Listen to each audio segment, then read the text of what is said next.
Hey guys, welcome back to my channel.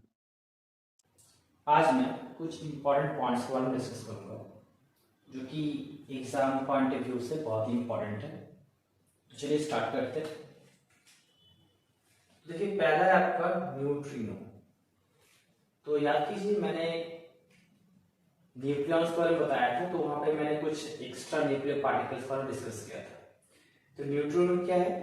एक ऐसा neutral particle है जिसका मास बहुत ही कम है और इसमें कोई चार्ज नहीं है और इसमें स्पिन होता है। मतलब आप इसको बोल सकते हैं कि इसका मास बहुत ही कम है, इसमें चार्ज जो है एकदम नहीं है, मतलब चार्ज जीरो है और ये स्पिन कर सकता है। स्पिन का करने से मतलब क्या है कि ये आपका अपने पोजीशन पे या आपका क्लॉकवाइज या फिर वो एंटी क्लॉकवाइज जो है वो मूव कर सकता है।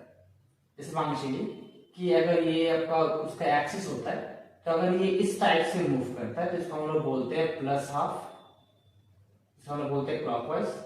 और अगर ये इस डायरेक्शन में मूव करता है तो इसको हम लोग बोलते हैं माइनस हाफ, इसको हम लोग बोलते हैं एंटी क्लॉकवाइज।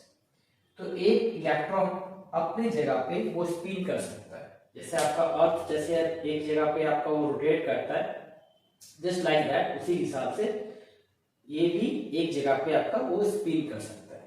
तो वो दो स्पिन जो होगा दो दो हो सकता है, या तो प्लस हाफ नहीं तो माइनस हाफ। प्लस हाफ मतलब क्लॉकवाइज और माइनस हाफ मतलब एंटी क्लॉकवाइज। नेक्स्ट है डाल्टन। डाल्टन ने एटॉमिक थ्योरी ऑफ मैटर दिए थे। डाल्टन ने एटॉमिक थ्योरी ऑफ मैटर। अगर क्वेश्चन आए कि who given the atomic theory of matter, तो आंसर हो जाएगा डाल्टन। नेक्स्ट क्वेश्चन है कोवलेंट कंपाउंड। कोवलेंट कंपाउंड कैसे बनता है? तो कोवलेंट कंपाउंड जब भी बनेगा तब वो दो नॉन मेटल के बीच में बनता है। अगर कोई कोवलेंट कंपाउंड बन रहा है तो वो दो नॉन मेटल के बीच में बनता है, और अगर वो आयनिक कंपाउंड बनता है तो एक नॉन मेटल और एक मेटल के बीच में होता है। मतलब आयनिक कंपाउंड तभी बनता है जब एक मेटल और एक नॉन मेटल होगा, और कोवलेंट कंपाउंड तभी बनता है जब दो नॉन मेटल होगा। जैसे कि एग्जांपल देखिए कोवलेंट कंपाउंड का CH4, जिसको हम लोग बोलते हैं मीथेन। जहां पे देख सकते हैं कार्बन में क्या है, एक नॉन मेटल है, और हाइड्रोजन में क्या है, एक नॉन मेटल है।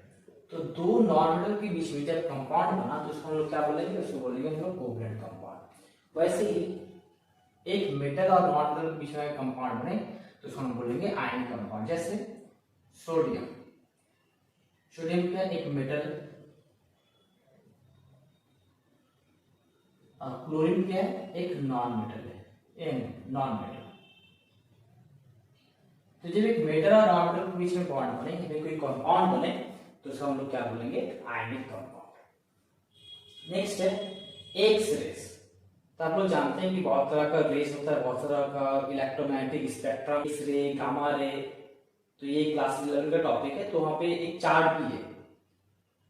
तो वहां पे क्या है कि आपका X ray, gamma ray, UV, IR, इस सब बारे में हम लोग जानते हैं कि डिफरेंट टाइप्स का इलेक्ट्रोमैग्नेटिक स्पेक्ट्रम होता है, या फिर आप बोल सकते हैं कि डिफरेंट टाइप्स का इलेक्ट्रोमैग्नेटिक वेव्स होते हैं, रेज होते हैं। तो एक्स रे भी क्या है कि एक्स रे एक ऐसा रे जो कि फॉर्म होता है जब कैथोड रे एक हाई एटॉमिक मास एटम के ऊपर टकराता है। मतलब एक ऐसा एटम जिसका एटॉमिक मास बहुत ज्यादा है, उसके ऊपर अगर कैथोड रे टकराए तो उससे क्या होगा, उससे एक्स रे निकलेगा। आप लोग जानते हैं कि अल्फा रेस कहां से निकलता है? वो अल्फा रेस हीलियम एटम से निकलता है। तो याद कीजिए कि रदरफोर्ड ने जब अपना एटॉमिक मॉडल दिए थे तो उस टाइम क्या था कि उन्होंने एक स्कैटरिंग मॉडल दिए थे।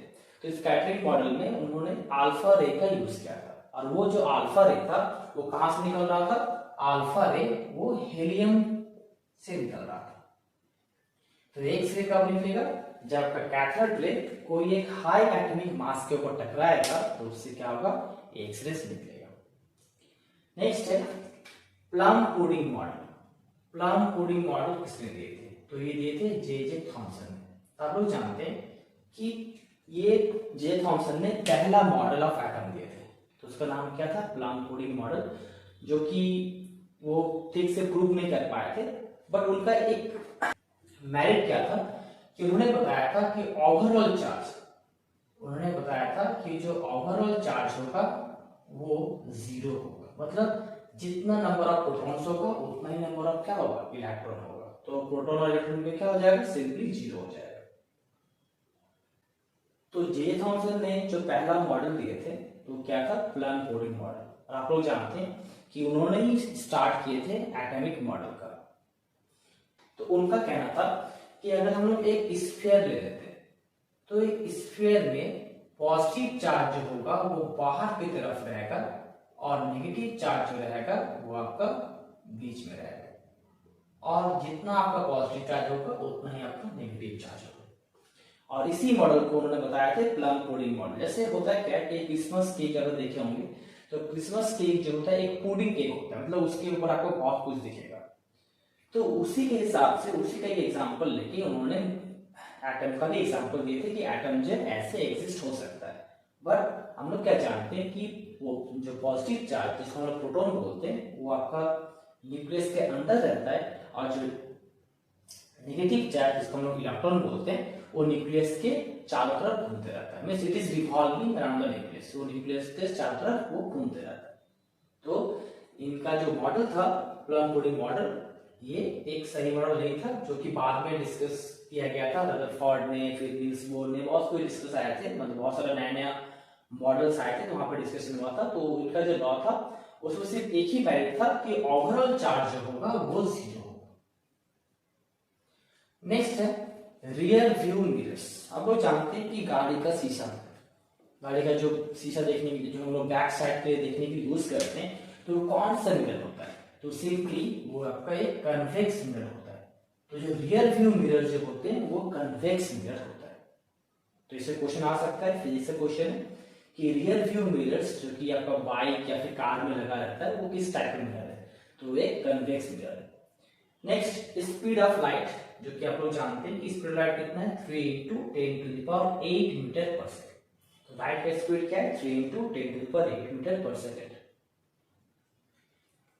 क्वेश्चन है, इससे हम लोग सेल्सियस या फ़ारेनहाइट या फिर केल्विन को हम लोग कैलकुलेट कर सकते हैं। मतलब कोई अगर वैल्यू दे रहेगा, कोई अगर सेल्सियस में रहेगा तो हम लोग उससे फ़ारेनहाइट या फिर हम लोग उससे केल्विन में भी कन्वर्ट कर सकते हैं। जैसे देखिए यहाँ पे एक फॉर्मूला दिया हुआ है, from degree C to degree Fahrenheit, मतलब अगर आप सेल्सियस से फ़ारेनहाइट में कन्वर्ट करना चाहते हैं तो उसके लिए आप ये फॉर्मूला या फिर ये फॉर्मूला को यूज कर सकते हैं। तो फॉर्मूला क्या है, C/5 = F - 32/9, जहाँ पे C और F क्या है, सेंटीग्रेड और F मतलब फ़ारेनहाइट। C मतलब सेंटीग्रेड, F मतलब फ़ारेनहाइट। और चाहे आप ये फॉर्मूला चाहे ये फॉर्मूला, दोनों को ही फॉर्मूला को यूज कर सकते हैं। और इससे अगर आपको कोई सेल्सियस दे रहेगा तो आप फ़ारेनहाइट कैलकुलेट कर सकते हैं, या फिर अगर फ़ारेनहाइट दिया रहेगा तो आप सेल्सियस कैलकुलेट कर सकते हैं, और वैसे ही आप लोग केल्विन को भी कैलकुलेट कर सकते हैं। तो केल्विन के लिए क्या है कि 0 डिग्री सेंटीग्रेड = 273 केल्विन। मतलब अगर बोल दिया जाए कि 1 डिग्री सेल्सियस में कितने केल्विन होगा, तो सिंपली 273 में से 1 को ऐड कर दिए तो हो जाएगा आपका 274 केल्विन। और ये केल्विन क्या है, ये आपका एक स्टैंडर्ड यूनिट है जो कि हम लोग कैलकुलेशंस को सॉल्व करने के लिए इसको यूज करते हैं।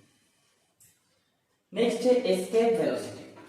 एस्केप वेलोसिटी ऑफ अर्थ ये कितना है, 11.2 किलोमीटर पर सेकेंड।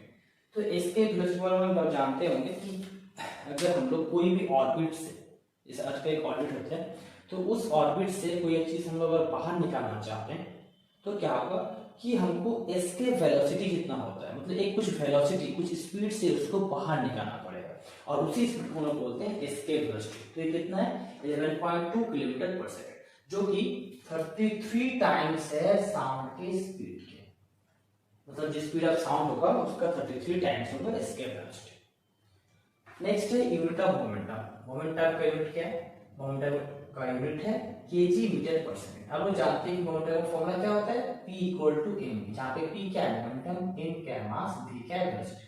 तो मास के लिए हम लोग क्या लिखते हैं केजी, वेलोसिटी हम लोग किस में डिनोमिनेट करते हैं, मीटर पर सेकंड। हम लोग जानते हैं कि हम लोग एक्सीलरेशन को किस में डिनोमिनेट करते हैं, इट इज मीटर पर सेकंड स्क्वायर। तो P इक्वल टू एम ये फॉर्मूला है, तो इससे हम लोग यूनिट को कैलकुलेट कर सकते हैं। डायमेंशन का क्वेश्चन है कि कैसे हम लोग कोई भी चीज का यूनिट को निकाल सकते हैं।